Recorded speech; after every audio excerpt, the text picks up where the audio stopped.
ಇತಿಹಾಸ ಪ್ರಸಿದ್ಧ ದೇವರ ಕಂಬಳ ಎಂದೇ ಪ್ರಸಿದ್ಧಿ ಪಡೆದ ವೀರವಿಕ್ರಮ ಜೋಡುಕೆರೆ ಹೊಕ್ಕಾಡಿಗೋಳಿ ಕಂಬಳಕ್ಕೆ ಹಿರಿಯ ನಟಿ ತಾರಾ ಅವರಿಗೆ ಆಶ್ರಿತ್ ನೊಂಡಾಯ್ ಅವರು ಆಮಂತ್ರಣ ನೀಡಿ ಆಹ್ವಾನಿಸಿದ್ದಾರೆ.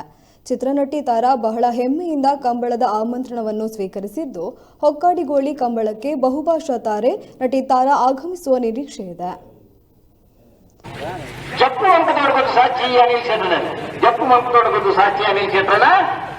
ಭಾಗವಹಿಸಿದ 15 ಜೊತೆ ಕಾಲದಲ್ಲಿರಲಡೆ ಸುರುಕಾಟ ಫೈನಲ್ ಪ್ರವೇಶ ಮಾಡಿದರೆ ಜಪ್ಪು ಮಂಕುತೋಟ ಮತ್ತು ಸಾಕ್ಷಿ ಅನಿಲ್ ಕ್ಷೇತ್ರದ ಬಲದಲ್ಲಿರಲು